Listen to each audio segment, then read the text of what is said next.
One, two, three, four. 라라라라라라라라라라라. 전국구. 라라라라라라라라라. 전국구.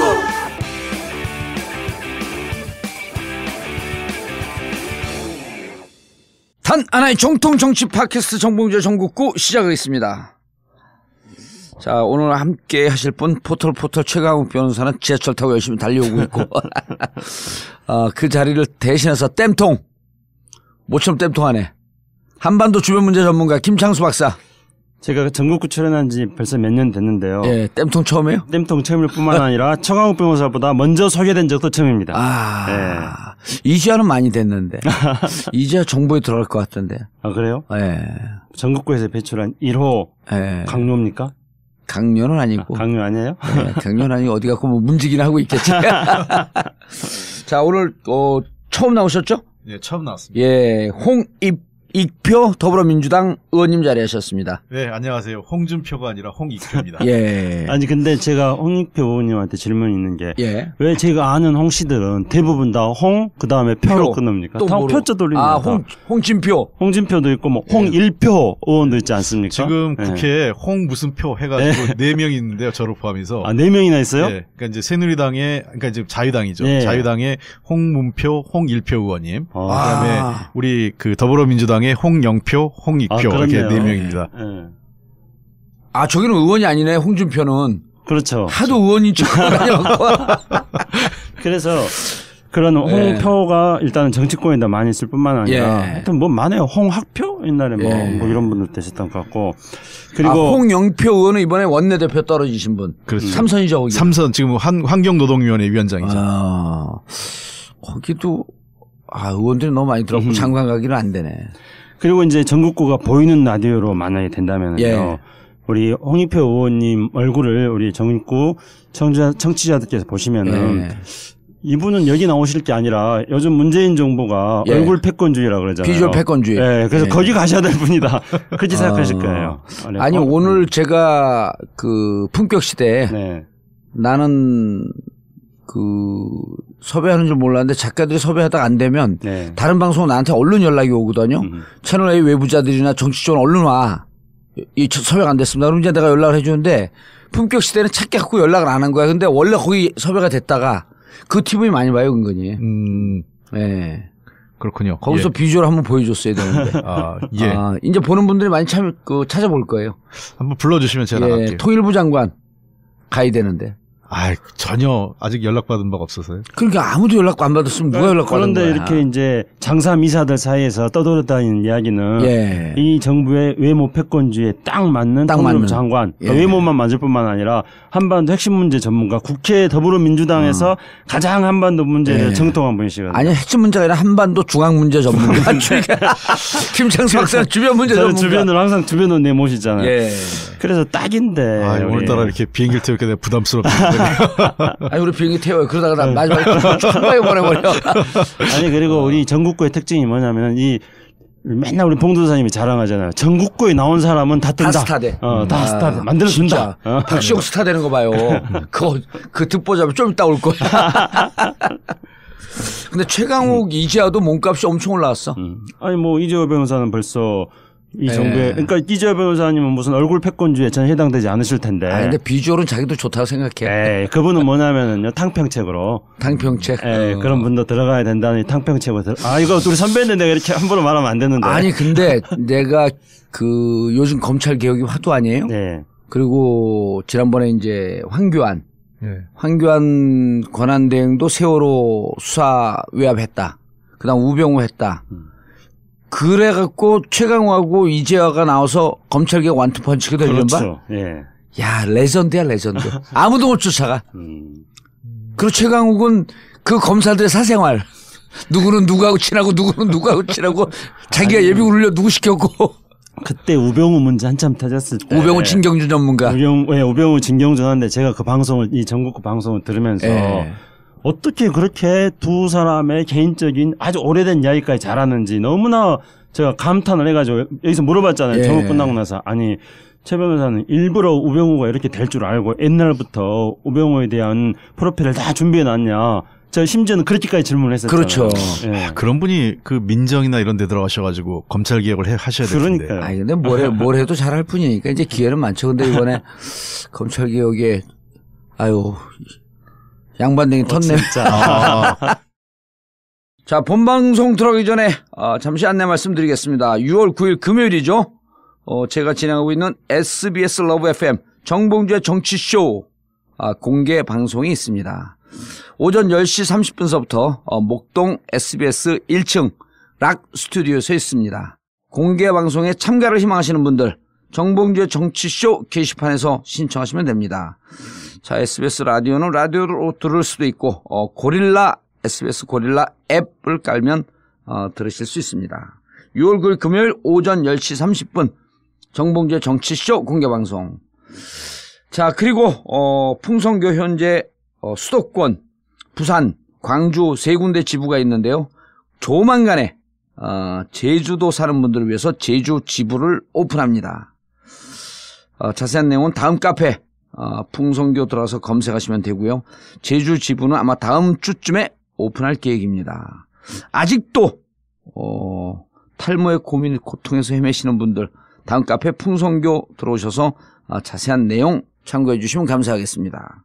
자, 그리고 청담동 전국구 벙커 대관 문의나 하우스 웨딩 그리고 전국구 광고 문의는 02948-1519 02948-1519로 해주시면 감사하겠습니다. 최강욱 변호사님 입장하고 있습니다. 안녕하세요. 최강욱 변호사 입장하고 있습니다. 오늘 거기 앉아, 거기 마이크 안 좋은데 그냥 거기라도 앉아.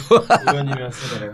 아니 뭐 최강욱 변호사는 목소리도 좋고 그러니까 마이크 상관없어. 저 같은 사람은 마이크 성능 좋은데 앉아야 되고요. 최강욱 변호사는 아무 자리에나 앉아도 아따 왕십리에서 뛰어왔어 그렇게? 헐레벌떡하고. 왕십리가 아니고 목동에서 지금 CBS에서 뭐 한다고 했다고요? CBS? 네. 그 방송에? 아니 정관용 시사자키에서 한 번 하자고 했다가 가서 그냥 두 판을 녹음을 해가지고 시간을 끌어버리네. 지금 방송 중입니다. 예. 지금요? 시작했어요. 지금 하고 있어요. 방송하고 있습니다. 네. 하면서 최강욱 변호사 이야기를 하고 있었어요. 딱 근데 오신 거예요. 저는 홍익표 의원님을 분명히 만났는데 기억 못 하시죠? 꼭 그렇게 자기 기억력 내가 항상 그렇게 얘기하거든. 예. 우리가 조금 전에 이야기한 게 최강욱 변호사 기억력 끝내주더라. 10년 전에 우병우, 20년 전 우병우까지 다 기억하고 있느냐 이 이야기를 하고 있었는데. 홍 의원님 초선 때 제가 국회에 뭐 때문에 갔다가 슬쩍 한번 인사한 적이 있는데. 아, 그러세요? 예. 저하고 갑장이시거든요. 그러니까. 그 기억으로 저는 그냥 있는데 무슨 표 의원님들이 많잖아요. 맨날 헷갈려. 홍일표, 홍영표 얘기했어. 홍준표까지 심지어 끼어가지고. 벌써 한 차례 지나갔습니다. 어쨌든 인사하세요. 늦게 왔으니까. 죄송합니다. 최강욱입니다. 그런데 요즘 이런 걸 거의 편집을 안 하고 내보내거든. 좋아하더라고. 그러니까 그게 훨씬 더 재밌더라고요. 제가 그때 지난번에 김지훈 교수님 왔을 때 이건 뭐 방송 안 하는 거죠. 막 한참을 떠들고 있어서 방송 안 하는 거죠 했더니 그거까지 다 나가던데요. 그렇지. 그거 나가야 돼.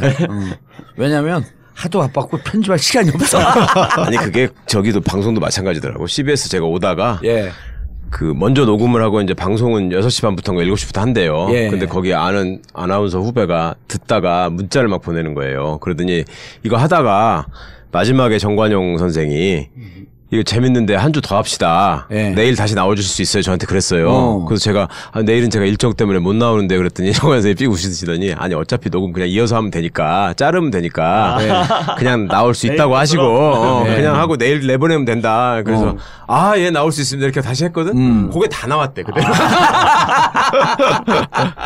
왜냐면 그런 리얼리티를 사람들이 좋아하더라고. 자, 여기 또 최강욱 그 변호사도 군 전문가예요. 모르는 게 없어 군에 대해서. 아니요 군 검찰 모르신 게 없는 것 같아요. 자, 그런데 지금 오늘 사드 관련돼서 청와대에서 발표했어요. 발표를 일단 어떻게 보셨어요? 조사 결과 발표했어요? 중간 조사 결과지. 안 누구죠? 못 봤네. 시민 윤영찬. 이름 기억을 못하니까. 홍보수석. 그분이 발표를 했는데 내용은 간략한데 꽤 세요. 그 진상조사 결과 보고하면서 발표하면서 윤 수석이 얘기는 허위 누락 보고가 있었다. 그리고 중심에 위승동 국방정책실장, 위승호. 예. 그래, 위승호 국방정책실장이 책임이 있다. 그래서 구체적으로 지명이 됐고요. 그래서 직무에서 배제한다 이 양반은.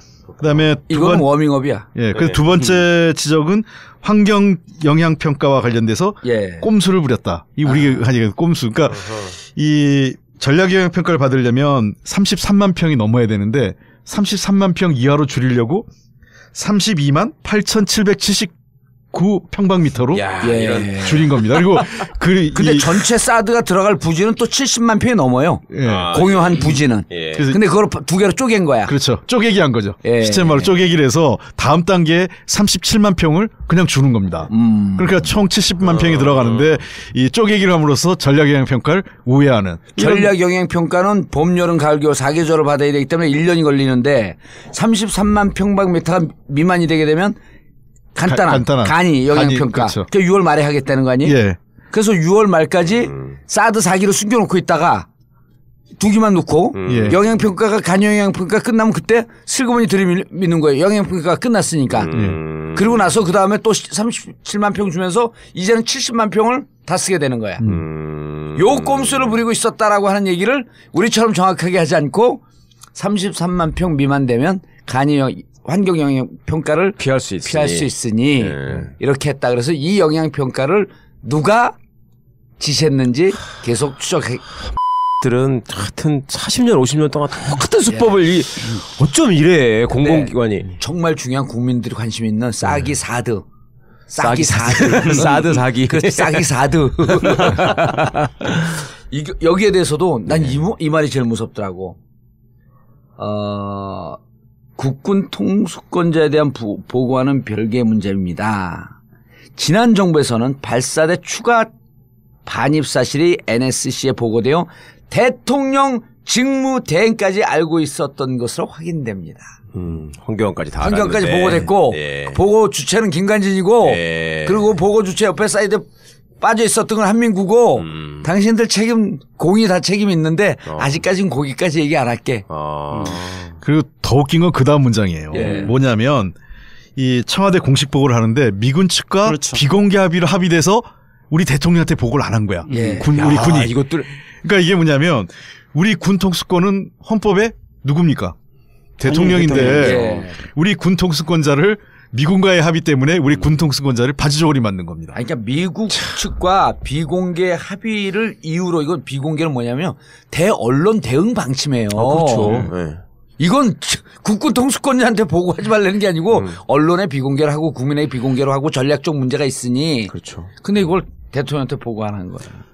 그러니까 이제 기가 막힌 것은 다시 조금 말씀하신 대로 정리를 해보자면은 이제 첫째 꼼수는 33만 평 이상이면은 전략 환경 영향 평가를 받아야 되니까 33만 평이 아니고 32만 8,779.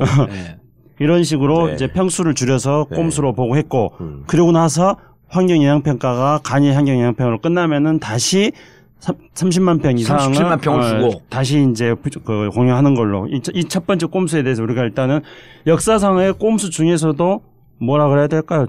최대 마왕 꼼수? 뭐 이렇게 말을. 그건 아니고 달빛 꼼수. 달빛 꼼수? 그건 또 뭔 말씀입니까? 문제는 무시한. 그다음에 이제 두 번째는 우리가 지금 분개하고 있는 거는 이제 과거에는 황교안 권한대행에게 보고를 해놓고 이번에는 보고를 안 했다는 점. 그리고 세 번째는 이제 또 분개 우리 홍 의원께서 말씀하셨던 거는 한미 간에 비밀로 합의를 한 거니까 우리 대통령한테는 보고 안 했다는 점. 이 하나하나 자체가 전부 다 우리가 놀랄 만한 사건들입니다. 놀랄 만한 사건이고 청와대가 무척 열받은 거죠. 딱 입하고. 그러니까 지금 윤영찬 홍보수석은 굉장히 절제되고 차분하게 얘기했지만 이건 상당히 내부적으로 부글부글할 만한 사안이죠. 그러니까 아까 말씀하신 대로 우리 봉도사님 말씀하신 것처럼 언론의 비공개라는 얘기는 언론의 외부에 알리지 말고 국내 핵심 전략적 이 라인을 알고 있어야 되는 내용을 아니 군 통수권자니 대통령을 모르게 하고 일부 언론처럼 대통령을 모르게 하고 자기들 마음대로 한다는 게 말이 안 되는 거죠. 그리고 황교안 전 총리 권한대행한테는 다 보고를 해놓고 직선해서 합법적인 대통령이 된 문재인 대통령한테는 보고를 안 했다. 이걸 누가 이해하겠습니까? 그렇죠. 그리고 저는 이해가 가는데. 지금까지 관행을 보면은 이 사람들의 사고 방식을 보면 어떤 건데요? 청와대 계셨으니까 알잖아요. 물론 저도 이제 하고 싶은 이야기했지만은 우리 또 군에 대해서 잘 아는 최강욱 변호사. 아니 예전에 제가 그 장성 진급비리 수사를 할 때도 거기에 이제 그 중령, 대령, 준장급 실무자들을 조사를 해보면 뻔한 얘기를 거짓말하거든요. 뻔한 얘기를. 그 왜 뻔한 얘기까지 이렇게 거짓말하면서 이렇게 그렇죠. 시간을 끄는 이유가 뭐냐라고 얘기를 하니까 그때 당시 아주 핵심 보직에 있던 군인 하나가 그런 얘기를 해요. 지금 청와대는 386 좌경 세력들에 의해서 장악돼가지고 이 좌경 세력들이 군대를 장악하려고 하기 때문에 우리는 여기에 절대로 응하면 안 되고 그래서 도저히 이거에 협조할 수 없다. 이렇게 얘기를 해서 그러면은 니네들은 청와대가 지금 군 통수권을 행사하는 조직인데 대통령의 통수권에 복종하지 않으면 누구한테 복종하는 거냐. 그 대답을 안 해요. 그러니까 이 사람들의 머릿속에는 소위 자칭 보수 세력, 그 객관적으로 볼 때 수구 세력 내지는 적폐 세력들만이 자기 편이고 이 외에 이제 다른 정치 세력들은 군 외부에서 군을 폄하하고 비난하고 군에 대해서 왜곡된 시각을 가지고 있는 우리의 적이다. 그러니까 얘들은 학교 다닐 때부터 아군하고 적군만 배우잖아요. 아, 육사에서? 네. 그러니까 그 생각이 이 머릿속에 깊이 박혀 있어요. 그리고 한미동맹은 애초에 태생적으로 우리나라가 절대로 그 떨어지면 안 되는 숙명과 같은, 그런 거라고 생각하기 때문에 미국은 당연히 우리 편. 미국이 하는 일은 무조건 옳은 거. 이런 생각이 있고, 가끔씩 뭐 미국하고 맞부딪혔을 때 뭐 미군들이 좀 무시하거나 안 입고 온 건 있지만 크게 봤을 때 우리가 미군하고 떨어지면 죽는다. 이런 생각이 있고, 그 다음에 과거에 우리 진보 진영이나 민주개혁 진영은 항상 그 반미로 일관하는 세력이다. 그렇기 때문에 위험하다. 그러니까 우리가 지켜내야 된다. 이런 아주 잘못된 사고방식이 있다고요. 이 문제에 있어서도 저는 그 생각이 계속 이어지고 있다고 봐요. 저는 이제 이런 우리 최강욱 변호사님 말씀대로 군이 그렇게 된 더 본질적인 이유는 군이 정치화됐기 때문이라고 생각합니다. 정치화? 네, 정치 군인인 거죠. 그러니까 군이 본연의 목적은 뭡니까? 정치화되면서 사고는 정치가 된 거 아니야? 사고는 정체가 됐죠. 그러니까 군은 외부의 군사적 유혹과 침략으로부터 국민의 생명과 재산을 지키고 군 통수권자가 외부의 위협에 맞서서 너희들 나가서 싸워라. 그러면 언제든지 통수권자의 지시를 받아서 나가서 싸워서 이길 준비를 하는 게 군대가 돼야 되는 건 당연한 거 아니겠습니까? 근데 그렇지 않고 이게 군의 정치개혁 이후에 군이 우리나라의 정치를 좌지우지한 세력이 되었습니다. 그렇기 때문에 자신들의 정치개혁을 정당화시켜야 될 명분을 만들어야 되는 거죠. 그렇기 때문에 금방 이제 최강욱 변호사님 말씀하셨던 그런 뭐 온갖 상황을 갖다 대서 자신들의 정치 개혁을 정당화시키는 것입니다. 그리고 저는 이번 정치 개입을 정치 개입을요. 그리고 저는 이제 이번 또 건중에서 이 통수권자에 대한 도전 행위로서 정말 저는 깜짝 놀란 게 하나 있습니다. 그 문재인 대통령께서 이거에 대해서 조사를 해라 하면서 이게 혹시 또 환경 영향 평가를 피해가려고 하는 거 아니냐 하는 의문을 문재인 대통령이 던졌잖아요. 제일 처음부터 그 얘기를 했어요. 그러나 그게 무슨 뜻인가 그 평수 뭐 이런 얘기 안 나왔을 때니까 그렇죠. 문재인 대통령은 누구보다도 제일 먼저 이 내용을 알고 있었던 거예요. 그렇죠. 그러니까 이제 문재인 대통령 과거의 청와대 경험 때문에 그렇죠. 군이 늘 이런 식으로 허위보고한다는 걸 알죠. 알고 있었기 때문에 그런데 그 후에 국방부에서 거기에 대해서 반발한 거 아니었습니까? 그러니까 저도 당시에 이제 그 반발하는 걸 보면서 굉장히 화가 났는데 어떻게 반발했냐면 이제 그 부지 공여된 거는 실제로는 10만 평 이하다. 그렇기 때문에 이거는 환경 영향 평가 대상이 아니다. 그렇죠. 33만 평방미터면 10만 평이죠. 맞아요. 그렇죠. 33만 평방이니까. 그렇죠. 10만 평 이하다. 딱 10만 평으로 잘라버린 거예요, 그거.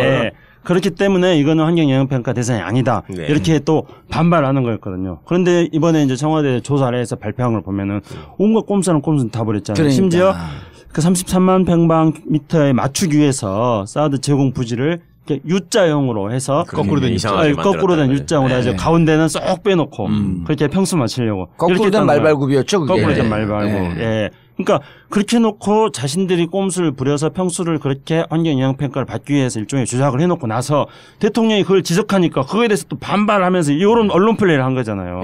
이건 있을 수 없는 일. 이런 게 바로 군이 정치화된 걸 말하는 겁니다. 그 전에 26일 날 자기들이 실무 업무 보고할 때 보고했다는 거 아니에요.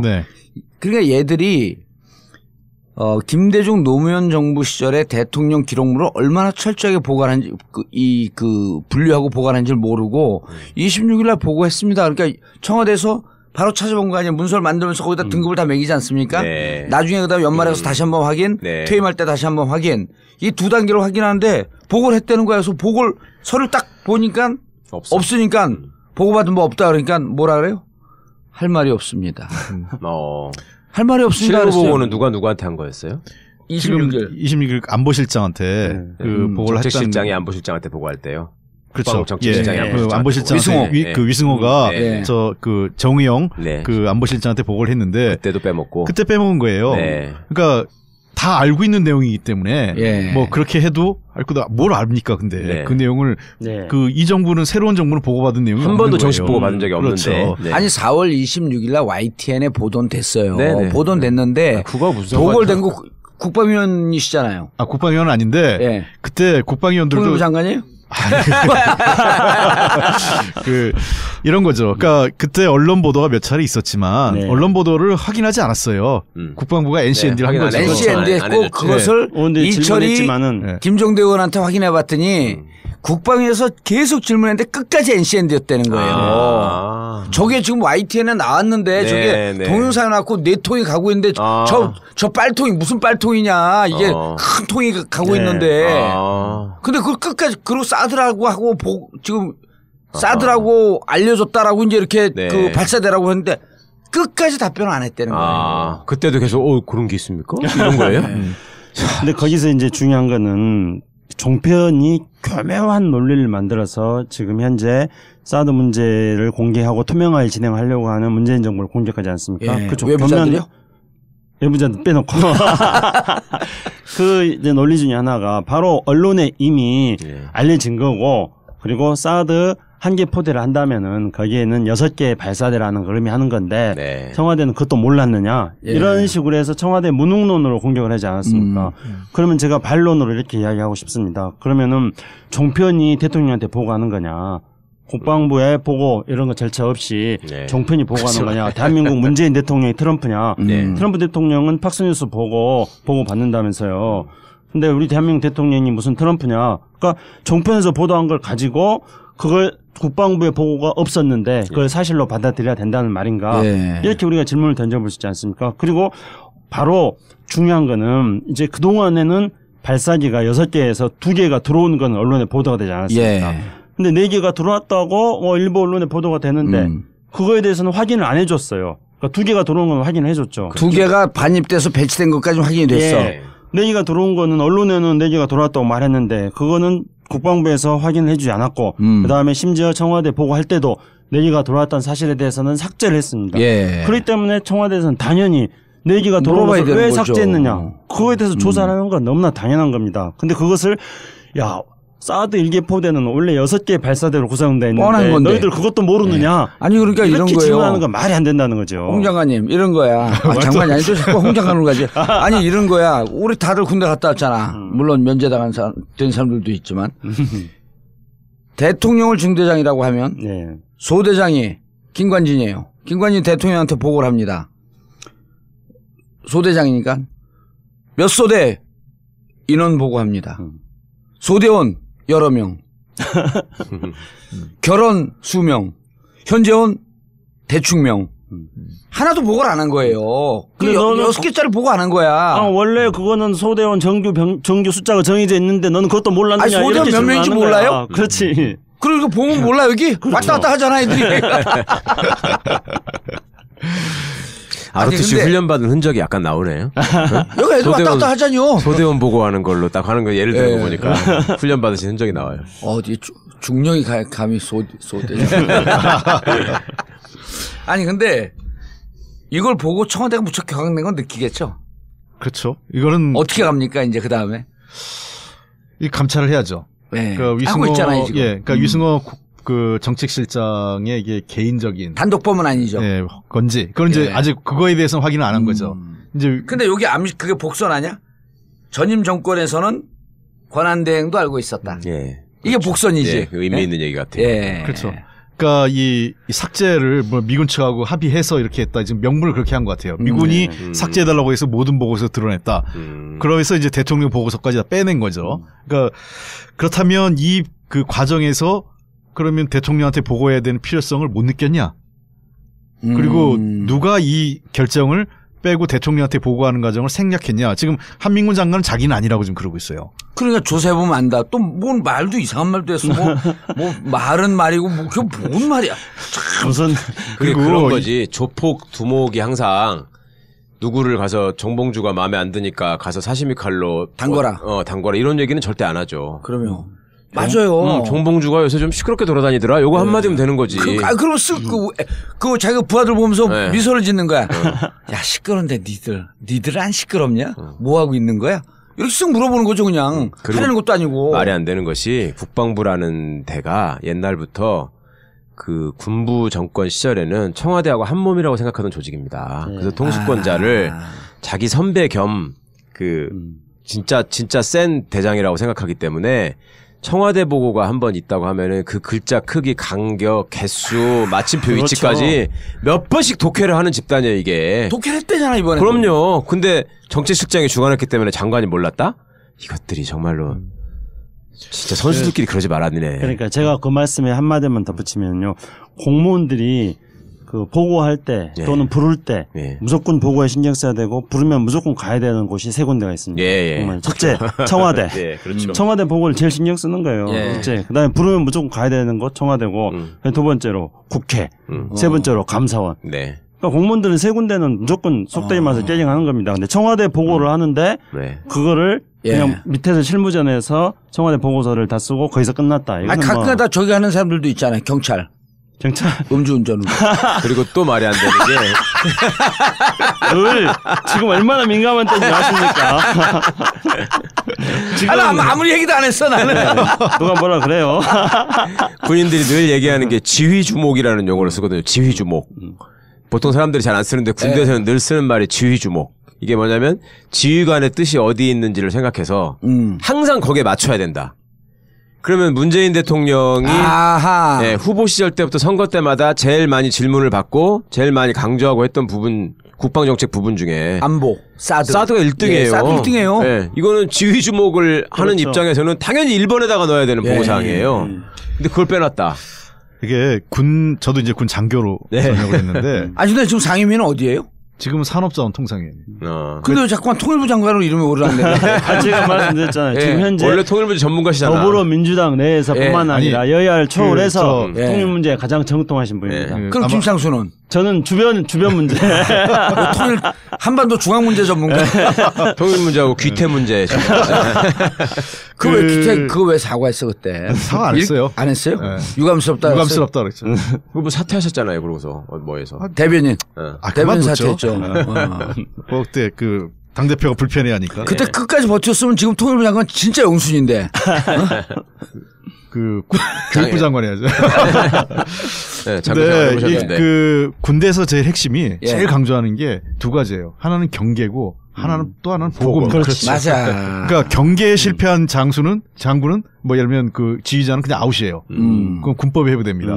뭐 전투에선 질 수 있지만. 그다음에 두 번째 보고는요 아주 정확하고 구체적으로 해야 됩니다. 그렇습니다. 대충 하는 게 아니에요. 그러니까 자기가 잘못해도 보고만 잘하면은 그래서 군대에서 유행한 말이 뭐였냐면 일을 개떡같이 해도 보고를 찰떡같이 해라.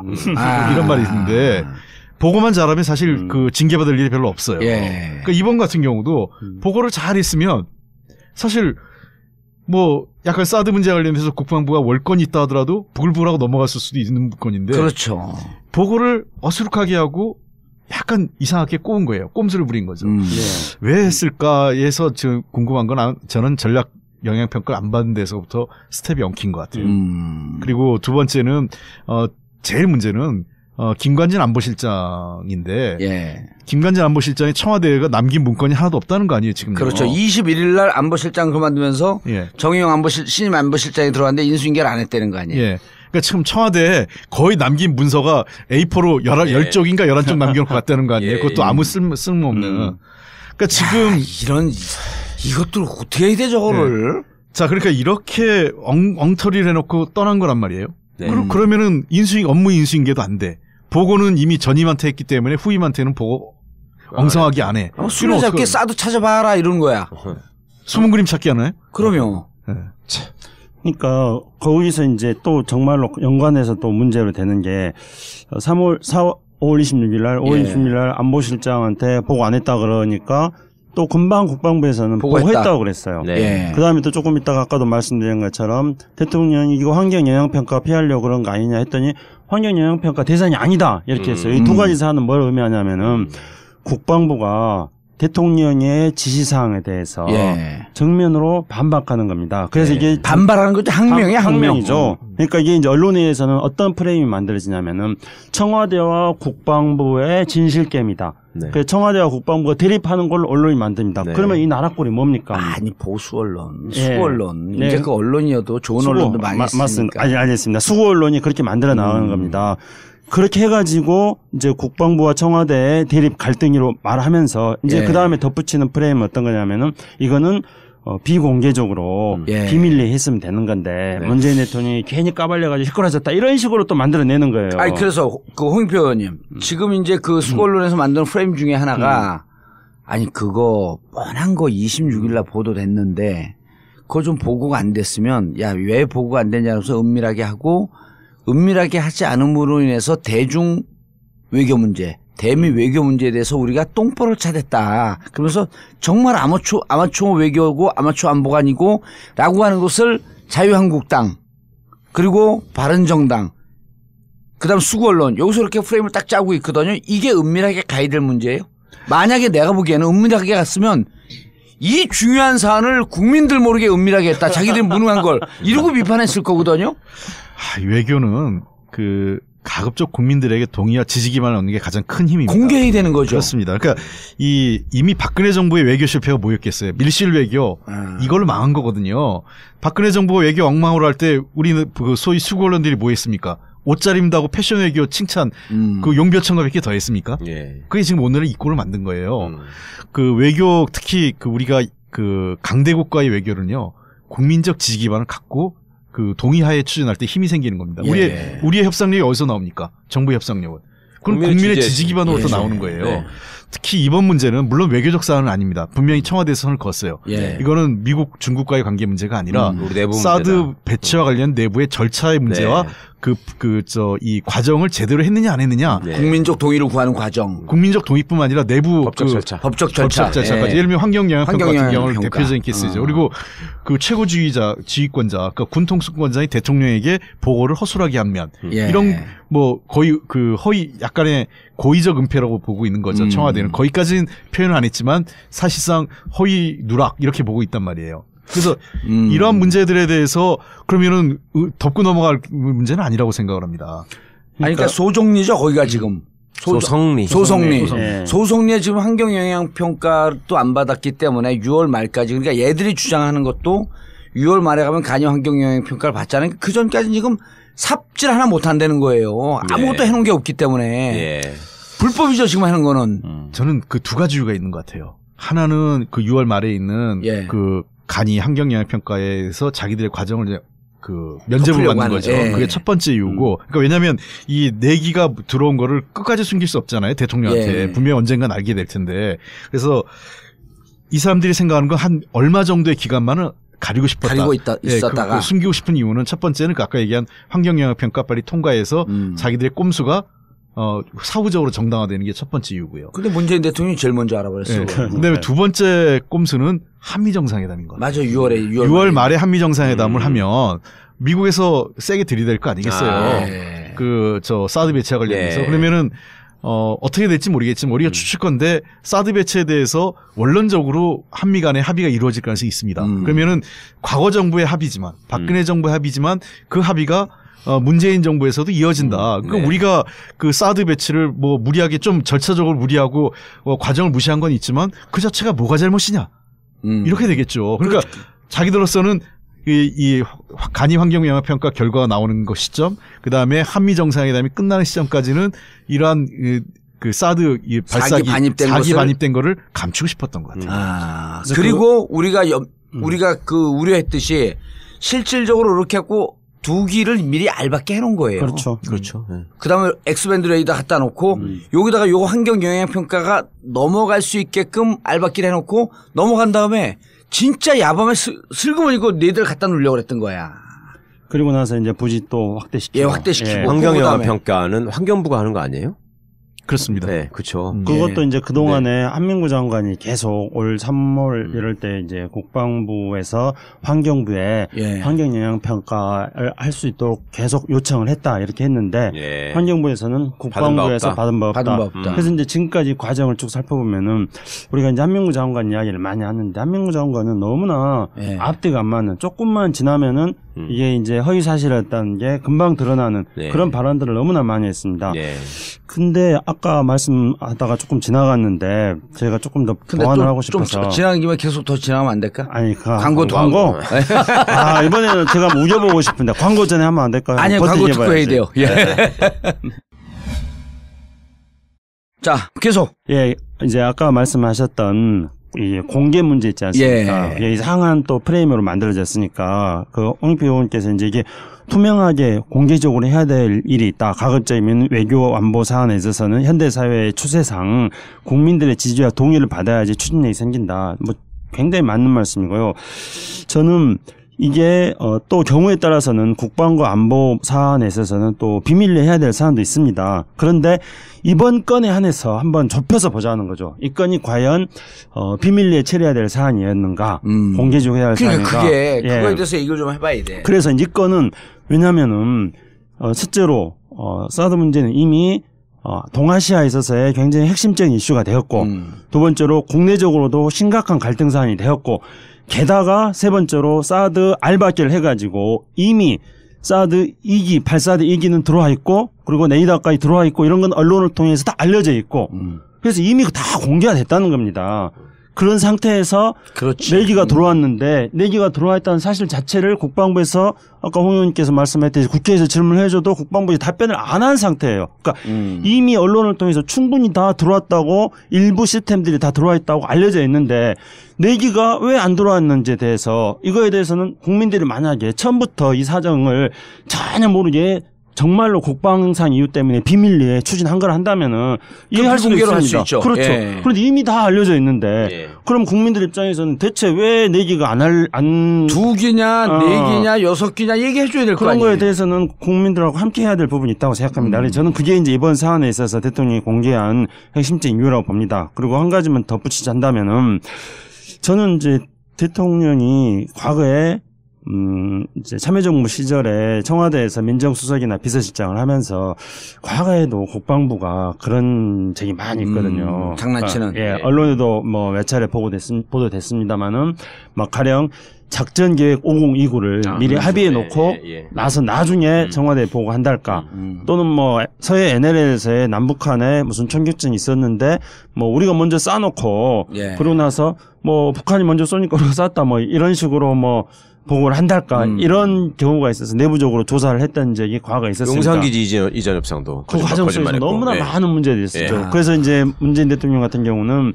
이번 것도 국민들이 상당히 많이 알고 있는 부분인데 일부가 지금 국방부가 또 은폐하고 있는 부분이 있으니까 이번 기회에 국민들과 함께 이 문제에 대해서 풀어나가서 그래서 홍 의원님 말씀대로 그것을 국민들과 함께 풀어나간다면은 절차적 정당성이 확보되니까 어떤 결정을 한다 하더라도 이 절차에 대해서는 힘이 생기는 거죠. 알겠습니다. 홍 의원님. 그런데 이제 이 사드 결정 이렇게 군이 장난을 치고 있는데 홍 의원님께서 지금 문제 제기를 했잖아요. 군내 사조직에 대해서. 핵심에는 이 사조직들이 있다. 그러니까 이렇게 보시면 될 것 같아요. 이 군의 운영과 관련돼서 제가 그날 회의 때 얘기했던 게 크게 세 가지 지적을 했어요. 첫 번째는 이 군대 비밀주의. 이 안보의 특수성을 강조하면서 비밀주의를 지나치게 강조하는 것이 문제다는 겁니다. 그러니까 왜냐하면 물론 안보 중요하죠. 때로는 그 비공개로 할 부분도 있습니다. 비공개와 비밀은 다르죠. 비공개라 어느 정도 공개라는 거는 그래도 검증할 수 있는 기관의 통제를 받는 겁니다. 근데 비밀리 한다고 해서 자기들끼리 속닥속닥해서 하는 건 그건 잘못된 거죠. 근데 이 우리나라 이 군 특히 사드 배치 문제와 관련돼서 최근에 또 여러 가지 이 남북 관계에서 군사적 대치 상황 관련돼서 군이 자기들의 그 업무를 지나치게 비밀리에 그 국회의 통제도 안 받아요. 이런 것들은 잘못된 거죠. 이게 비밀주의에 따라서 그 법적 절차도 무시하려고 하는 경향이 있다는 거죠.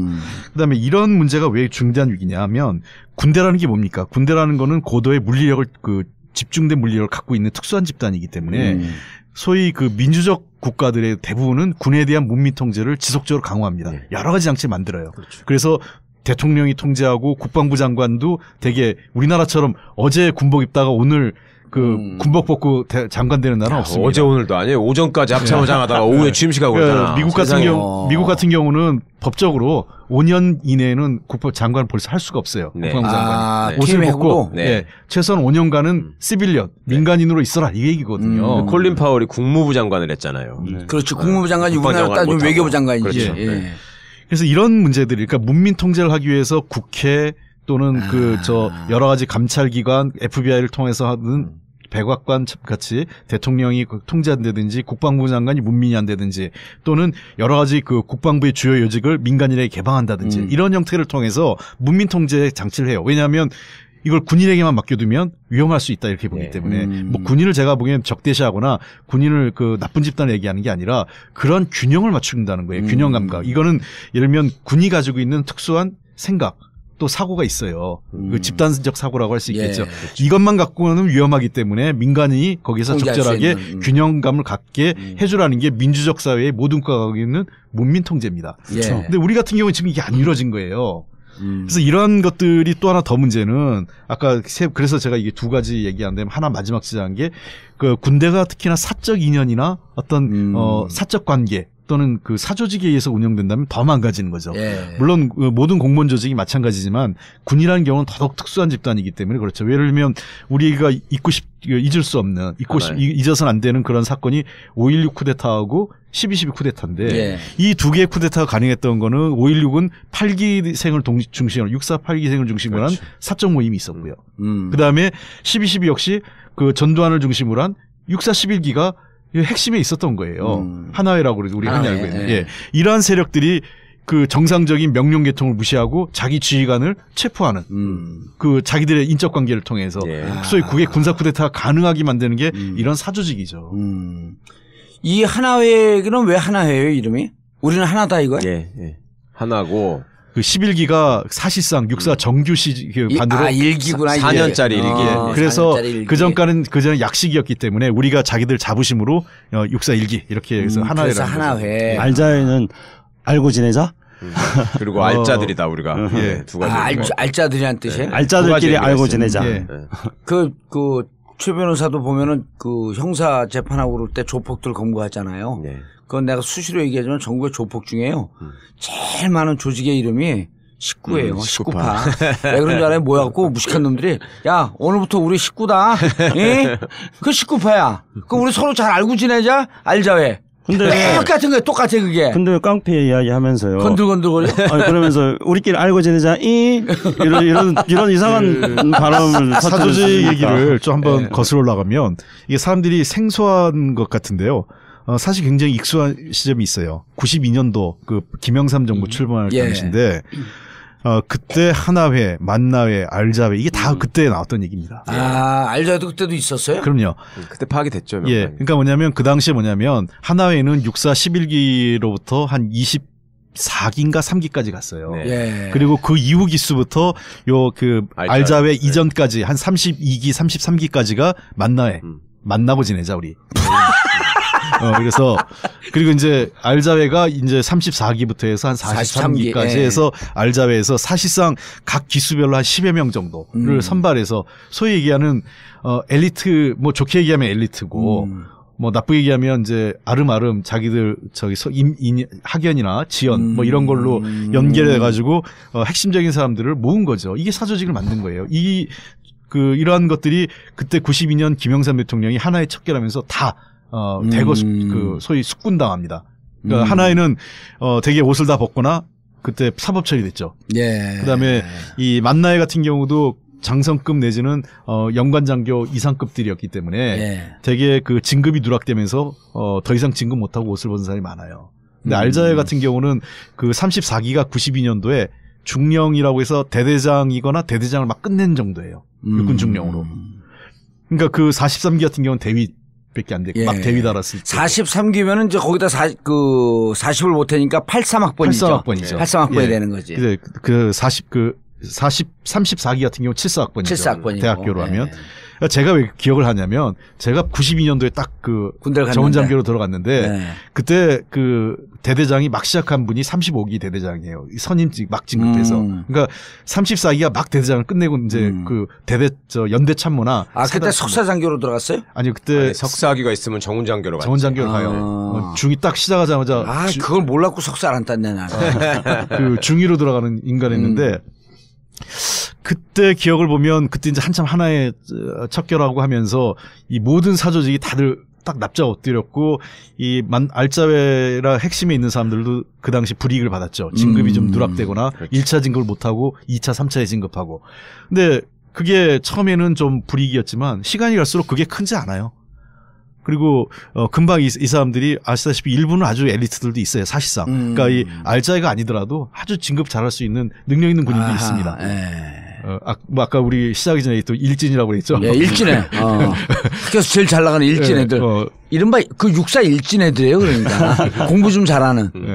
그래서 이 사람들이 그 승진을 하면서 자연스럽게 자기 후배들을 챙기는 거죠. 그러니까 모든 그 정부 기관에 보면 어디를 가면 승진한다 이런 게 있습니다. 그렇죠. 그러니까 예를 들면 정책 자리가 라인, 있죠. 인사 라인 이게 되게 핵심입니다. 정책실과 인사실이 어느 정부기관에서도 다 핵심 인사들이 가고 거기를 자기가 인사처장하고 다음 후배한테 인사처장 물려주고 작전 정책실장 하다가 정책 자리 물려주고 그다음에 현직 사단 같은 경우에는 사단의 작전처장이 되게 핵심이거든요. 예. 작전 참모요. 그러니까 그렇죠. 군사령부 하면 작전처장이 그렇죠. 되니까 그래서 작전 그 참모지를 자기가 가고 후배한테 물려주고 한기수 후배한테 그리고 사단도 기억나는지 모르겠지만요. 누구 사단 그랬어요. 그러니까 제가 처음에 갔을 때만 해도 아직 전두환 씨에 대한 이 사법 처리가 없을 때니까 1사단은 뭐 전두환 사단, 9사단은 노태우 사단, 제가 갔던 21사단 같은 경우는 이진삼 사단 뭐 이래가지고 자기 그 부대에서 배출한 참모총장이나 4성급 장군의 이름을 붙여요. 그래가지고 당시 하나의 중심을 해서 잘 나간 사단에는 그 후배들이 계속 왔습니다. 실제로 제가 21사단 있었는데 그때도 가서 조금 있다가 물러간 그 사단장도 하나였고 후임도 하나였다가 옷 벗었죠. 김영삼 등 들어서면서. 그러니까 그런 식의 이 사단장, 핵심 사단장이 있어요. 사단장이라고 같은 사단장이 아닙니다. 그러니까 승진이 되는 사단이 있어요.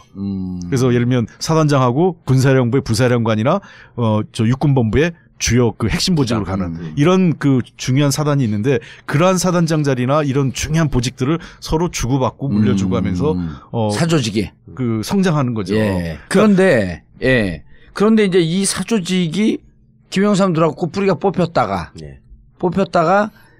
불이익을 당할 수밖에 없는 거죠. 이제 일종의 징계 사유지. 쭉 있다가 2007년도 MB가 들어서면서 하나회, 알자회 이게 다 드러났다는 거 아니에요? 그거 다시 살아났다는 거 아니야? 정확히 말씀드리면 MB 때부터 그런 게 아니라 노무현 정부 때도 이미 하나회가 부활하기 시작했어요. 그러니까 군 내부를 잘 모른단 말이에요. 우리 참여정부가 군대 갔다 온 사람도 거의 없고 다 징역만 갔다 왔고 그리고 군대 내부에 대해서 너무 몰라요. 그리고 막연하게 군대가 언제든지 쿠데타 할 수 있다는 두려움을 갖고 있었어요. 당시 정부가. 저는 그 얘기를 여러 번 들었거든요. 그게 아무리 아니라고 설명해도 안 믿어. 군대를 잘 모르니까. 그러니까 이번에도 당대표가 뭐 군이 쿠데타 준비를 하고 있다. 그거 헛소리를 했댔었잖아. 그러니까 또. 군대가 또 이용하는 게 뭐가 있냐면 미군이 그런 게 있다고 그래요. 그 미군이 지금 그 홍 의원님께서 잘 설명을 해주셨지만 미군은 문민 통제를 강화하기 위해서 국방부 장관만 있는 게 아니라 각 군성 장관도 있잖아요. 육군성, 해군성, 공성까지 해가 최대한 강화하고 거기는 포스터라고 해봐야 국방부 간부를 전부 다 한 다음 서열이기 때문에 서열이 되게 낮단 말이에요. 근데 그게 어느 나라든지 원칙하고 맞아요. 그러니까 힘이 많고 무력을 갖고 있는 집단은 직위를 낮추는 거예요. 그러니까 우리나라도 경찰청장이 아무리 숫자가 많고 힘이 있어도 차관급으로 두는 거예요. 이게 맞는 거거든. 근데 검찰만 지금 이상하게 그렇게 돼 있는 거죠. 차관급은 60몇 명이라며. 검찰만 이렇게 막 부풀려 놓은 건데 어쨌거나 우리나라는 군대하고 검찰이 군부 독재를 지탱해온 두 축이기 때문에 거기가 이렇게 다 오버가 돼 있잖아요. 의전 서열이. 근데 그게 지금도 유지되고 있는 건데 그때 군인들이 허위 보고를 하면서 내부적으로 자기들끼리 뭐라고 안심을 하는 논리가 있었냐면 이거 전 직접 들었는데 어차피 통수권자는 군대하고 한 몸이 된다는 사실에서 떨어지는 순간 굉장히 두려워할 수밖에 없다. 그걸 절대로 외부로 공개하지 못한다. 응? 그리고 우리를 처벌하기 위해서는 법적으로 처벌을 해야 되는데 사법권은 우리한테 있다. 군사법제도가 별도로 있기 때문에. 그러니까 두려울 게 없어요, 이 사람들이. 허위복을 하는 데 있어서도. 그리고 청와대가 군을 너무 모르기 때문에 과거에도 검찰 인사를 왜 독립시킨다고 제대로 된 사람을 뽑아봐라 했던 것처럼 군대 인사도 니네가 좋은 사람을 한번 뽑아봐라 이렇게 했거든요. 그러니까 하나의 사람들이 군대에서만 쫓겨났을 뿐이지 다 죽은 게 아니거든요. 바깥에 다 있잖아요, 그 사람들이. 그리고 군대라는 것처럼 예비역과 현역의 조직이 끈끈한 데가 없어요. 이 사람들은 예비역으로 퇴직한 사람도 계속 지네 사단장이고 지네 군사령관이고 계속 그 앞에 가서 경례 붙이고 장관이고 뭐 소용없어. 무조건 기수지. 그러니까 외부의 과거 하나의 사람들이 어차피 또 영향력을 발휘하고 지가 잘 아는 사람들을 집어넣고 그런 사람들이 거의 다 컴백을 합니다. 참여정부 때 이미. 그리고 그것이 꼭 사조직이 준동해서라기보다도 지네들끼리의 아름아름의 인맥으로 아 얘가 제일 똑똑한 애야 이러면서 시키는 거예요. 그게 계속 이어져 온 거죠 여기까지. 이게 왜 이런 문제가 사조직 문제가 좀 심각하냐면 군 아까 말씀하신 것처럼 군은 이런 그 물리력을 가진 집단이기 때문에 여러 가지 통제 장치를 그리고 내부 견제 장치를 둬요. 그러니까 예를 들면 우리가 기무사령부라고 하죠. 기무사령부가 굉장히 필요한 조직입니다. 실질적으로 왜냐하면 군내 여러 가지 동향을 그 다른 형태로 정보 파악을 대통령이 못하기 때문에 그러한 군내 여러 가지 동향을 파악하기 위해서 대통령이 기무사령부를 두고 있는 거거든요. 그리고 이제 대선 때 댓글 조작도 하고 그래요. 근데 이 기무사령부가 만약에 그러한 동향을 파악하지 않고 대통령한테 보고하지 않는다. 그럼 굉장히 심각한 거죠. 근데 아까도 말씀드렸지만 군대부의 동향 파악을 해야 되니까. 그래서 보고를 해야 되는데 예를 들면 누가 나쁜 짓을 하는지 누가 비리가 있는지 누가 월권을 하는지 아니면 이런 사조직을 중심으로 모여서 어떤 인사나 이런 거를 전행을 하는 게 있든지 혹은 짬짬이를 하는지 이런 걸 보고를 해서 대통령이 그걸 알고 이건 잘못된 거니까 뭐 어떻게 개선하기 위해서 인사 조치를 한다든가 아니면 그거에 대한 위법 행위를 묻든가 이렇게 책임을 물어야 되는데 그러한 정보를 대통령이 보고받지 못한다. 이런 순간 그 깜깜이가 되는 거죠. 근데 지금 보면 지금 뭐 소위 얘기해서 이런 사적 관계로 인해서 핵심적인 정책 라인이라든가 인사 라인 그리고 이런 기무사령부, 기무사령관 자리 이러한 라인들을 특정한 그 집단 또는 특정한 인맥이 장악하는 순간 굉장히 그래서 위험한 겁니다. 그럼 자기들끼리는 정보를 공유해도 대통령이나 그 자기 외적인 사람들, 자기 사조직이 아닌 사람들에게는 정보 공유를 안 할 계엄성이 엄청 높아지는 거예요. 그런 거죠. 이렇게 되는 거죠. 제가 우리 봉도사님 사람이에요. 봉도사님이 사단장인데 무슨 비리를 저질렀어. 근데 내가 알고 있는데 그런 거죠. 형님 이거 더 하면 내가 보고 안 할 수 없는데 어떻게 하면 좋아요? 그럼 어떻게 하면 돼? 그래서 서로 무마하는 겁니다. 근데 그렇지 않고 나하고 관계없는 사람은 어떻게 하겠어요? 깔끔하게 윗선으로 보고서 써서 그 인사 조치하게 할 거 아닙니까? 그리고 여기에는 반인산업이나 이런 등등 또 퇴역한 장군들이 로비스트가 돼갖고 군내의 반인산업과 그 끈끈하게 연동이 되어 있잖아요. 그리고 나를 칠 수 없다라고 하는 이런 것 때문에 계속 끊임없이 부정한 짓을 저지르면서 부를 축적하려고 하고 있고.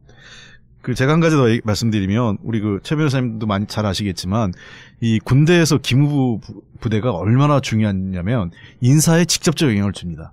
왜냐하면 특히 그 고위장교 중령급 이상 한 대령급 이상 올라가면요. 조난자료. 서로 비슷해요. 경력이. 그 차이가 얼마 차이 안 나요. 그러면 이제 조난자료라고 그래가지고 기무부대에서 그 사람에 대한 평가가 올라갑니다. 예를 들면 홍길동은 이제 기무대에서 이 사람은 굉장히 성실하고 주변에 덕망도 높고 이렇게 올라가는 거하고 평소에 술만 마시면 좀 행패를 부리거나 테이블 위에 올라가서 옷을 벗고 가끔 주변 사람들에게 손찌검도 한다든가 이렇게 올라가면 인사 라인에서는 이게 마이너스가 되면 이게 생각보다 마지막에 가면 그 차이가 미세해서 굉장히 큰 영향을 줘요. 근거도 없이 여성 추문이 끊이지 않고. 그것도 본인 거를 가지고 얘기하면 그나마 양반이에요. 하다 안 되면 예를 들면 홍익표 대령이 있어. 이 사람이 육사 출신이 아니고 ROTC 출신이야. 근데 같은 분야의 경쟁자로 육사 출신이 하나 있어. 얘를 시켜야 돼. 근데 홍익표 대령이 인품으로 보나 능력으로 보나 그간의 성과로 보나 더 위야. 그러면 얘를 못 시키는 거야. 그럴 때는 어떻게까지 했냐면 남재준이 총장하던 시절에 홍익표 대령의 와이프가 치과 치료를 오랫동안 받는 걸로 보아 치과 의사와 바람이 났다. 이렇게 해갖고 떨어뜨렸다니까. 아니 그게 마누라 바람 난 게 얘가 군대 생활에서 저기 하는 거하고 무슨 상관이야. 아니 또 바람도 안 났잖아. 안 난 거를. 네. 진짜 나쁜 놈들이에요 이거. 치통이 오래 있는 게 왜 그 바람하고 연결이 돼. 이가 아파 죽겠는데 몸 바람을 펴. 치과치료는 원래 오래 받잖아요. 그럼요. 치과의사 바람이다. 아니 그래서 그래서 이제 보면 그런 전환 자료, 기무부대에서의 동향 자료에 대해서 군 장교들이 되게 민감하게 반응을 보이는 거예요. 그러니까 서로 자기 그 계파가 기무사령관으로 가게끔 지속적으로 또 작업을 하겠네. 그런 것도 필요하고 또 기무부대 애들이 전행하는 근거가 되기도 하죠. 그러니까 중사만 돼도 대령한테 가갖고 꺼떡거리는 이유가 보통 이제 대대에 한 중사급이 와 있고요. 그다음에 연대 가면 준이나 지금 뭐라 그러죠? 바뀌었죠? 계급이 상상가 뭔가 그 바뀌었고 그다음에 그 사단본부 가면 중령급이 있어요. 근데 힘이 무지하게 세죠. 물론 과거에 비해서 많이 빠졌고 그래서 그때 그 참여정부 때 기무사령관은 그 소장으로 낮췄다가 박근혜 정부도 다시 별 3개로 올라갔잖아요. 그러니까 이게 그 힘을 잡고 이 권리 아니 걔들이 국내에서 지난번에 최강욱 변호사가 얘기한 국내에서 사복 입고 다닌다는 애들이에요? 그렇죠. 그러면서 너 계급이 뭐냐, 너 어디 소속이냐 그러니까 군사 기밀입니다. 3스타가 물어보고 있는데. 사이버 사령부도 그랬고 기무사령부도 그런 짓을 하죠. 그렇기 때문에 이런 이 사조직을 또는 이런 그 군내에서 잘못된 관행을 바로잡는 것이 잘하기 위해서 아까도 얘기한 그래서 문민 통제하고 내부적 견제와 감시가 중요합니다. 예를 들면 근데 이번에 여기에 그 관여돼 있는 거예요? 독사파나 뭐 알자회 이런 애들이? 지금 그 자리를 서로 주고받게 했거든요. 아까도 얘기했지만 앞서 사람의 잘못된 정책 결정에 대해서 그 후임자가 왔을 때 리뷰하고 재검토해서 잘못된 건 잘못한 대로 밝혀내거나 또는 수정할 건 수정한 대로 그다음에 다시 보고를 해야 될 거 아니에요. 근데 그런 게 잘 안 되는 거죠. 그다음에 두 번째는 모여서 회의를 해요. 자, 이런 겁니다. 이 같은 국방부 내에서 회의를 하더라도 서로 간의 생각이 다를 수 있어요. 근데 비슷한 사람들끼리 비슷한 짬짬이를 해서 모여서 직책 독점하니까 그 집단이. 그럼 같이 모여서 형님하고 하면서 그 분위기를 몰고 가면 아무도 반론의 목소리 나오지 않죠. 자, 우리 군의 문제는 우리가 법적으로 지금 군 법에 이 인사법에 의해서 합참 같은 경우도 육해공군이 균형을 이루게 돼 있어요. 근데 핵심 보직을 육군이 거의 독식하고 있어요. 합참의장 지금 해군이나 공군이 한 적이 기억나는 거 있으세요? 어쩌다 한 번씩 하죠. 그리고 국방부 장관 제 기억에 지금 김영삼 정부부터 해서 기억나는 게 딱 2사람밖에 없습니다. 이양호 국방부 장관하고 윤광호 해군 출신의 국방부 장관 둘밖에 없어요. 그러니까 지금 그래서 자꾸 얘기가 우리나라 국방부는 육방부다 이런 비판을 하고 있고 우리가 통합군 시스템으로 가는 거에 대해서 도리어 해군하고 공군이 좋아할 줄 알았더니 이 통합군 시스템 군개혁에 의하면 해군 공군이 결사적으로 반대해요. 왜? 그나마 자기가 더 없어진다는 거예요. 육군이 다 독식하고. 예. 그러니까 지금 우리 군은 무려 육군의 비율이 85% 가까이 될 거예요. 그렇죠. 80%. 예. 80% 이상 된단 말이에요. 나머지는 이제 해군 공군이 한 15% 좀 넘게 쉐어하고 있는 건데 이러한 상황으로 군대 가면 이 군대는 싸움을 할 수 없는 군대예요. 전투를. 왜냐하면 통합군 체계에서 공군 전력과 해군 전력이 균형을 맞춰야 되는데 그래서 우리는 어떻게 돼 있냐? 미군의 도움이 없으면 전쟁을 하나 할 수가 없어요. 서로 싸우느라고. 아니 그게 아니라 역할이 제가 좀 더 부연 설명을 좀 드릴게요. 먼저 그러면은 예를 들면 이런 거예요. 우리가 전시작전권 전환하게 돼 있지 않습니까? 그럼에도 불구하고 공군은 안 하게 돼 있어요. 공군은 예외예요. 그러니까 노무현 정부 당시에 전시작전권 우리가 가져오게 돼 있지 않습니까? 그렇다 하더라도 작전권이양, 평시까지 작전권을 우리가 가져온다 하더라도 그 작전권의 공군에 대한 장악은 계속 주한미군사령관이 하게 돼 있습니다. 그러니까 그 얘기 뭐냐면 우리는 독자적인 전투를 할 수가 없어요. 그러니까 통합군이라고 하는 것은 이제 각 군이 각자의 역량을 발휘해가지고 이제 가장 극대화된 전력을 발휘하는 게 통합군일 거 아니에요. 그래야지 의미가 있는 거잖아요. 소위 시너지 효과라는 거. 근데 워낙 육군 중심으로만 발전을 하고, 그러니까 집중을 해놓고, 그 다음에 병력이나 무기나 이런 것들도 다 육군 중심으로만 해놓기 때문에 이 사람들이 생각하는 군대는 미군이 초토화시키면, 그러니까 간단하게 말하자면 미군이 초토화시켜 놓으면 한국군이 가가지고 한국군 보병이 깃발 꽂는 거. 이게 우리 전술이에요. 그리고 해군 공군은 뭐 하는 거냐면 미국 해군 7함대, 그다음에 공군 7공군 이런 것들이 날라와가지고 다 다 때려 놓으면 거기에 보조로 참가해가지고 잠깐 하거나 아니면 한국군 포병이 육군이 때려야 되는데 화력이 약간 부족하면 한포 사격을 하거나 전폭기가 가서 좀 떨어뜨려주거나 이렇게 생각을 해요. 그러니까 육군들은 해군하고 공군이 어쩔 수 없이 사관학교가 있으니까 쟤들한테 우리가 자리를 나눠주는 것일 뿐이지 쟤들이 전쟁에서 역할을 한다고 생각하지 않아요. 그냥 우리가 필요할 때 잠깐씩 갖다 쓰는 정도로만 생각을 하고 아예 대놓고 옛날 참여정부 때도 그 조성태 국방부 장관 이런 사람들 네. 국방부에서 회의를 하면 해공군들 3스타 4스타들한테 야 너네가 무슨 군이냐 이래 대놓고. 그러니까 지금 뭐냐면요 우리나라 공군은 그 떠서 그 공대공 싸움을 하는데 공대지 그러니까 하늘에서 그 타겟 목표를 때리질 못합니다. 네, 독자적으로. 못해요. 왜 못하는지 네. 아세요? GPS가 없어요. 그러니까 우리 모든 자동차도 GPS 연결돼 있지 않습니까? 예. 이건 이제 상업용 GPS예요. 근데 이제 군사용 GPS가 있습니다. 정밀한 거. 아주 정밀하게. 네. 이 군사용 GPS는 진짜 몇십 센치 단위까지 그렇죠. 정확하게 때리는 거예요. 네. 우리 사업용 GPS는 옆도로 가면 이게 한 10m, 20m까지 인식을 못 해요. 네, 인식을 못 하죠. 네, 그래가지고 그냥 옆에 도로 가도 옆에 도로 가는 다른 도로 가는 고가도로 달리고 밑에서 좌회전 우회전 그렇죠. 막 계속 고가로 달리고 있는데. 그러니까 이 상업용 GPS 갖고는 싸움이 안 되고 군사용 GPS를 받아야 되는데 우린 군사용 GPS 능력이 없어요. 네. 없기 때문에 우리 비행기가 떠면 오산 비행장에서 미군 그 기지에서 이 군사용 GPS로 타겟을 지정해 줘야 거기서 타겟을 때릴 수 있습니다. 좌표를 찍어줘야. 좌표를 찍어줘야. 그러니까 지난번 그 천안함 사건하고 연평도 포격 있을 때 연평도 포격 했을 때 뭐 이명박 대통령이 폭격을 왜 안 했어 그러는데 미군이 GPS를 안 주는데 어떻게 폭격을 합니까? 비행기 못 뜨는구나 비행기 자체가. 아니 떠도 때릴 수가 없어요. 그러니까 미군이 GPS를 찍어주지 않으면 때리고 싶어도 때리지 못하는 거야. 그냥 아무데나 때리는 거죠. 장님 눈 감고 때리듯이 그냥 아무데나 때리는 겁니다. 그거는요. 야, 그때는 뭐 GPS 그런 것도 문제였지만은 뭐 공대지 미사일 장착하지 않고 떴다면서요. 네. 그런 얘기 있었죠. 그런데 이번 문제 생기는데 독사파는 뭐예요? 독사파. 이게 뭐 소위 해서 독일 육군사관학교를 유학이나 연수 갔다 온 사람들이 있는데 한 기수에 만나요. 한 기수에 한 명 정도. 의원님이 만드신 용어예요. 들으신 거예요? 들은 거죠. 걔들이 이렇게 이름을 붙였구나. 독일 사관학교파. 예.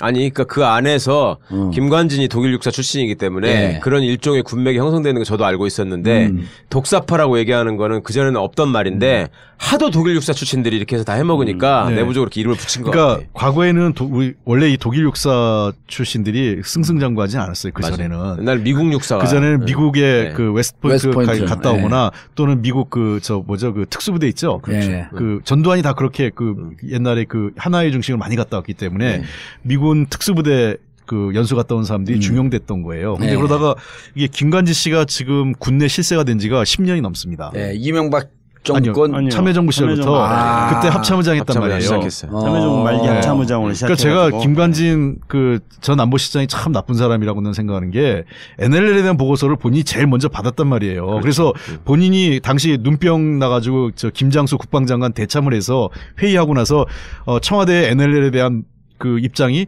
우리 국방부가 걱정할 필요가 없습니다라고 김장수한테 보고를 했다는 제보까지 다 듣고 있는데 그 당시에 본인이 직접 참여해서 그래놓고 마치 그때 이 NLL 문제가 마치 우리 노무현 대통령이 NLL 팔아넘긴 사람처럼 할 때 본인 침묵으로 일관했잖아요. 김장수도 마찬가지죠. 그거는.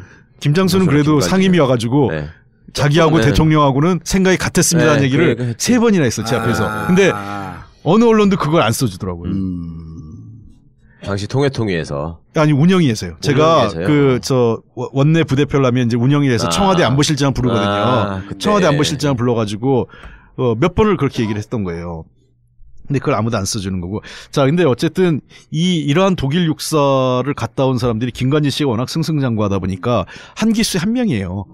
네, 한 기수에 한 명 갔다 오다 보니까 얼마 안 되잖아요. 그러니까 이 사람들이 물론 이럴 수 있습니다. 아주 엘리트한 사람들이 갔던 것도 있어요. 그러니까 시체말로 군에서 꽤 잘 나가는 능력 있는 사람이 선발된 측면도 있지만 어쨌든 이 문제는 좀 조사가 필요한 게 그럼에도 불구하고 그러한 것들이 그 사람들의 인사상의 어떤 이익으로 혜택으로 부당하게 작용됐는지는 내부 감사가 필요하다는 거죠. 왜냐하면 그런 얘기가 군내에서 굉장히 많아요. 일부 언론에서 저 사조직에 대한 문제 제기하니까 뭐 군심이 부글부글 한다는데 제가 들은 군심은 반대입니다. 그 군심은 지금까지 혜택 본 사람들 얘기고 실제로 인사상의 불이익을 본 사람이 95%가 넘어요. 사실은 김관진 씨가 이제 독일 육사를 중심으로 하기도 하고 자기하고 근무연이 있는 사람들을 집중적으로 진급을 많이 시켰잖아요. 보직도 많이 주고. 네. 그러니까 군대 내에 거기에 불만이 있을 수밖에 없고. 그러네. 거기서 소외된 사람들. 그렇죠. 최근에 들은 얘기로는 하도 군 인사에 그전에 이제 김관진은 안보실장 몫을 달라. 박흥렬은 경호실장 몫을 달라. 이래가지고 한민구하고 알력이 생겨가지고 장관이 허수아비가 되고 김관진 맘대로 다 한다. 이런 얘기도 있었거든요. 그런데 군대에서는 진급이 안 되면은 그게 그 군대는 계급으로 사람을 그냥 평가를 해버리기 때문에 너무 그게 절실하거든. 그러니까 그거에 대한 후일담이 항상 나올 수밖에 없는데 이 김관진이라는 사람이 너무 오랫동안 있었고 자기 사람을 너무나 계속 심어왔고 그리고 이제 그런 것들을 또 제어할 수 있는 저기가 없었어요. 그러니까 그거를 박근혜 때 그래서 그 기무사령관 장경욱 씨가 독일 육사가 너무 해먹는다라는 보고서를 만들고 그다음에 저기 박지만이 동기인 37기들이 뭐 저기에서 뭉치는 걸 경계해야 된다는 보고서 썼다가 잘린 거 아닙니까? 그렇죠. 장경욱이. 예. 그러니까 이게 제가 새삼스럽게 얘기한 게 아니라요. 예. 기억하시는지 모르겠지만 정윤의 문건 파동 있지 않습니까? 예. 이 정윤의 문건 파동 때 이미 알자회에 대한 이 실체를 민정 라인에서 그것도 박근혜 정부 민정 라인에서 파악을 했어요. 이게 다 최순실하고도 연결돼 있고 우병우하고도 연결돼 있는 겁니다. 그 당시에 박한천 경감인가요? 경정. 박한천 경정이 문서를 유출했다고 그래서 문제가 됐지 않습니까? 처음에 찌라시라고 그랬다가 어쨌든 법원이 한 거는 이건 청와대 문건을 인정했잖아요. 그 청와대 문건이 최순실의 그 군인사 개입에 대한 그 문건이 있었어요. 동양보고. 예, 동양보고. 문건 중에 있었구나. 예. 네. 거기에 알자회의 세력화에 대한 실태가 나옵니다. 그리고 거기에 이제 당시 기무사령관이 핵심적인 역할을 하고 있고. 그리고 이것을 당시 민정라인에서 실체를 파악하고 했고 김기춘 비서실장에게 이거를 처리하라고 건의를 했지만 반대 현상이 벌어진 거죠. 그걸 보고했던 사람이 다 잘린 거죠. 정윤의 문건 파동을 계기로 다 잘리고 조홍천 박관천 다 잘린 거죠. 사법 처리까지 되고 일부는. 그리고 반면에 김기춘 실장의 우병우와 손을 잡고 이 라인을 다 그대로 살려준 거죠. 그거 승승장구한 겁니다. 그러니까 그때 여러 가지 이것도 조사를 해봐야 돼요. 그때 최순실이 진짜 군 인사 개입에 이 보고서에 따르면 개입한 거로 나오거든요. 그래서 실제로 그 최순실과 우병우가 군 인사에 개입을 했는지 안 했는지 그리고 이 당시 이러한 민정 라인의 보고서를 우병우가 개입해서 이거를 축소하고 그냥 덮었는지 이거 그 내부 감찰을 해야 되는 문제가 한번 감사를 해야 되고 필요하면 검찰 수사해야 되죠. 이번 사드 이 4기 숨기고 발사대 숨기고 발표하지 않은 걸 파고 들어가게 되면 군 개혁으로 바로 들어가겠네.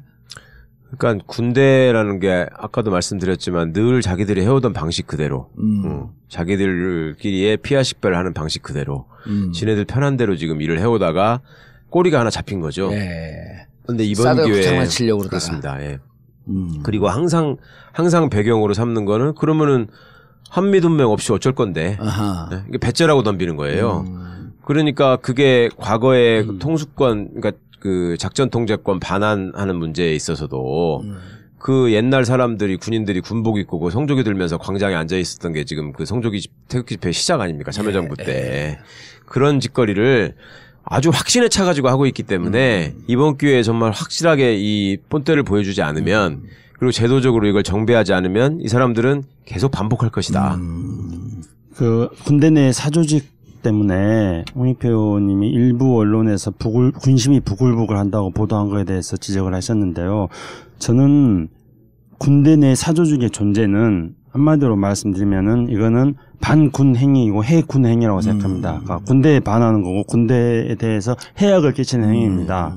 왜냐면은 이제 기본적으로 볼 때 뭐 군대 내 특정 세력의 이익을 가지고 군대의 인사라든가 모든 것들을 좌지우지한다는 것 자체로서 그렇죠. 당연히 이거는 있을 수 없는 일이죠. 그런데 이제 좀 더 크게 한번 생각해 보면은 저는 우리나라 군대에 있어서의 국방 개혁의 결과 그러니까 그 목표는 존경받는 군대가 되는 거라고 생각합니다. 우리나라 국민들이 이른바 스타들, 별들을 어떻게 생각합니까? 대부분 국민들은 뭐 똥별이다, 뭐 이런 식으로 도둑질을 하려고 존경하지 않거든요. 그런데 우리 이 국가를 위해서 외부로부터의 침략을 지키기 위한 이 군대들에 대해서 우리 국민들이 존경을 하는 군대를 만들어야 되는 거죠. 근데 국민들이 군대를 존경하지 않는 이유는 바로 이런 해군 행위를 하는 군대를 해롭게 만드는 이런 사조직들이 군대 내에 존재하기 때문입니다. 아까 우리가 이제 미국 이야기를 많이 했습니다만 미국은 철저히 문민 통제를 하고 그래서 사성 장군도 미국에서 만약에 뭐 차관보 정도가 한국에 오더라도 여기에서 사성 장군이 나가서 그렇죠. 영접하는 겁니다. 그러니까 군은 철저하게 계속 우리 두 분이 말씀하신 것처럼 어떤 물리력을 행사하는 집단이기 때문에 철저하게 통제를 받는 거죠. 대신에 그들에 대해서는 철저하게 존경을 해줍니다. 국가적으로 사회적으로 군의 역할에 대해서 철저하게 존경을 해주고 군이 곳곳에서 혜택을 누릴 수 있도록 다 보장을 해주는 거거든요. 근데 우리나라 군대가 사조직이었고 정말로 국가를 위해서 국민들의 존경받는 그런 군대가 된다 한다면은 군인들의 지위라든가 신분도 사회적으로 훨씬 높아질 것입니다. 알겠습니다. 사드 배치를 통해서 본 이번 사드 하게 되면 좀 밝혀지겠죠? 전반적인 것을 한번 조사를 해봐야 돼요. 그러니까 이 문제가 단순히 지금 현재까지 드러난 거는 허위 보고, 그다음에 보고 누락 이거지 않습니까? 그 허위 보고 뒤에 누구죠? 위승호 뒤에 누가 있는지. 그걸 이제 찾아내야 되는 거죠. 찾아내야 돼요. 그리고 이게 단순히 위승호 현재 국방실장 정책실장 한 사람의 책임만 아니지 않습니까? 전임자들도 다 인지했던 사실일 거고요. 이미 기획했을 거니까 그 앞서 전임자도 있기 때문에 이런 사람들에 대해서도 한 번쯤은 더 조사를 해야 되죠. 알겠습니다. 군 사드 배치 문제에 대해서 사드는 사드대로 제대로 국민적 동의 절차상의 하자가 있는지 짚어봐야 될 것이고 환경 영향 평가 문제에 대해서도 반드시 정리를 해야 될 필요가 있고요. 그리고 차제에 국민과 등지고 있는 군내의 사조직 이번에도 역시 발본색원하기를 기대하면서 정봉재 정국고 마치겠습니다. 감사합니다. 감사합니다. 감사합니다. 1, 2, 3, 4.